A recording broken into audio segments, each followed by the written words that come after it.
they got it bumping.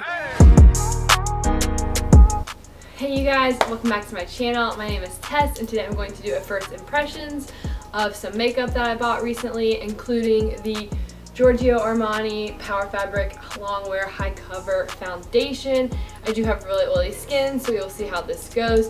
Of course, I can't really do a full review considering I'm not necessarily living my normal life right now where I would be going to and fro work. So it'll just be a first impressions and I'll go over some other makeup that I bought recently. I actually bought this makeup before everything happened and it just sat in boxes, and then it sat in boxes even longer because then I wasn't going anywhere and I had no reason to wear makeup. So we're gonna put on today. We will be creating this look as we go. It'll be mainly a voiceover, so let's go ahead and get into it. Okay, so I am trying the Giorgio Armani Power Fabric Foundation in the shade 3.5. This is long wearing, high coverage. Supposed to be a good mattifying foundation with SPF 25. It was way too expensive, so it better blow me away. I will say the consistency is not like an Estee Lauder Double Wear. It's not that runny, liquidy. It's more of like a Makeup Forever, their mattifying velvet foundation, or a Cover FX kind of consistency.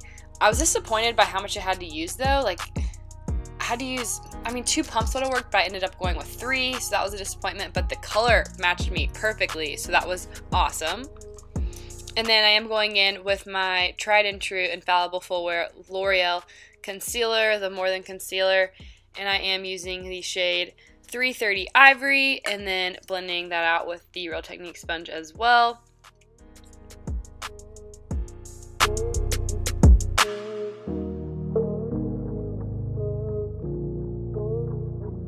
And now I am going in with the Bacon Set Setting Powder in Translucent by Morphe and the Banana Setting Powder by Makeup Revolution, and I'm just using my little e.l.f. brush to apply that under my eyes. I'll try and find this e.l.f. brush and link it down below. It's very cheap and I use it in pretty much every video for my under eye powder. I do have the Sigma, there's a Sigma one that everyone used for a while. I do have that one too. But I find that I prefer this one over that one, and this one was much cheaper. Then I'm trying to get my cat to jump up on the couch because I'm obsessed with him, like most of us are with our pets. And then you will see I'm going in with the Estee Lauder Double Wear Stay in Place Matte Powder in the shade 4-in-1. This is shade Shell Beige.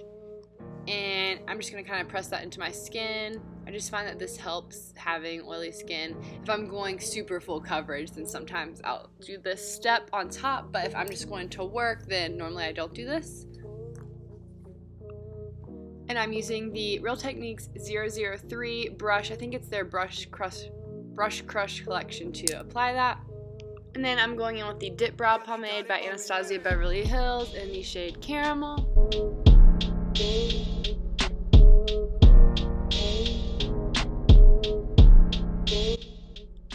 And I'm using the 7B Anastasia eyebrow brush to apply that. My eyebrows always look the best when I use this brush. It really is the best eyebrow brush ever. I also used the powder from the e.l.f. Duo, the light color e.l.f. Duo, just to fill in my brows a little more.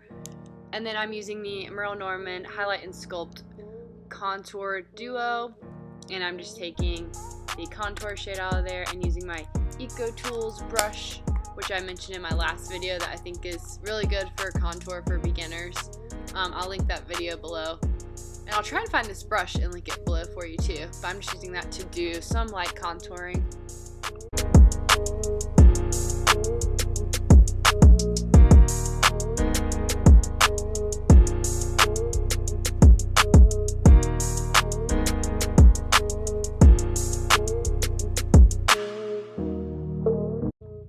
Now I'm going in, I'm trying a new bronzer. This is the BECCA Sunlit Bronzer in the shade Bronze Bondi. And then I go on a whole rant about how I don't know why I bought this bronzer when I've wanted to try a Hourglass bronzer for a really long time. But I have heard the BECCA ones are good. I just sort of bought this on a whim. And then I'm comparing it to my Physicians Formula bronzer. And I think it's strange how they both have like the ripple design. They're also very similar in size. It's kind of like who copied who here, you know? As you could see, the Physicians Formula one was more cool toned, and the BECCA one is more warm toned with more of a sheen to it. So I'm hoping that makes it look more natural. Either way, it better be awesome because it was double the price.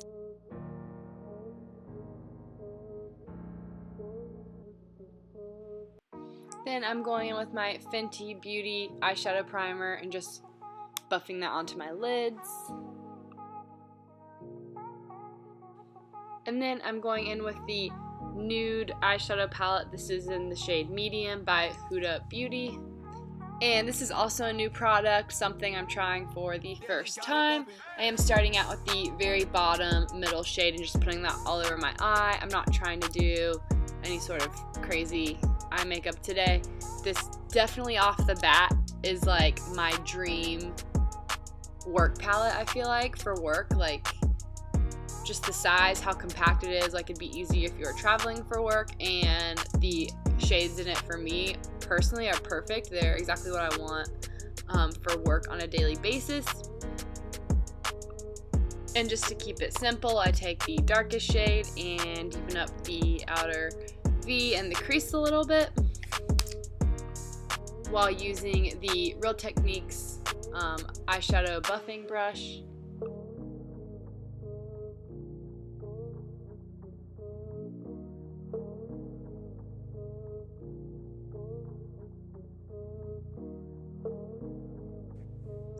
And then I take more of a pencil style brush and I use the top left color. It's the most brown, true brown color in the palette, and I just put that underneath my lower lashes.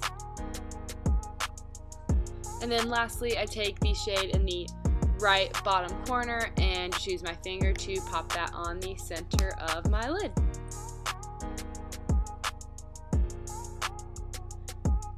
Right away, I'm impressed with the blendability of these eyeshadows and the color payoff. Love it. Now I'm going in with the Opal BECCA highlighter and putting that on my cheeks. And then I will combine the Opal BECCA highlighter with the Boozy Brunch highlighter by Wet n Wild and put that on the inner corner of my eyes and then also underneath my brow bone.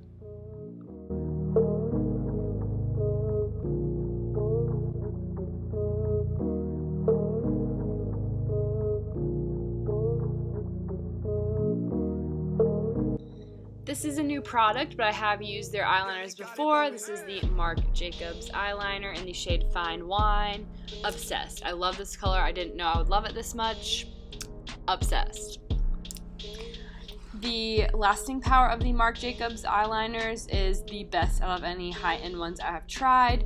Now I'm going with the Maybelline Total Temptation Mascara. Don't mind my super awkward lean over right here. I just am including it because I want to tell you guys that this mascara sucks and you should not waste your money on it. I'm just trying to use it up. I did grab the L'Oreal Telescopic Mascara too. I forgot how much I like this mascara from the drugstore, but I do like it a lot, but I still prefer it overlapped with a second mascara, which is why I'm using two. But once again, the Total Temptation Maybelline Mascara is just not worth your money, and sorry for the awkward lean over and my bra strap showing. Alright, so then I went and chucked some eyelashes on and put a lip color on. I will leave all that down below what I used. Sorry for this really awkward footage, but I didn't film a proper outro, and this is the only footage I have of the final look. So I just wanted to run through my impressions so far. So far, the BECCA bronzer does look more natural than my drugstore bronzers, and I am liking it. The Huda Beauty palette I'm obsessed with, and the Marc Jacobs eyeliner left me more impressed than I thought I would be. But the Giorgio Armani foundation already has my skin more oily than I would like during the day right now, so that might end up being a flop. I will keep you guys posted, and thanks so much again for watching, and I will see you next time.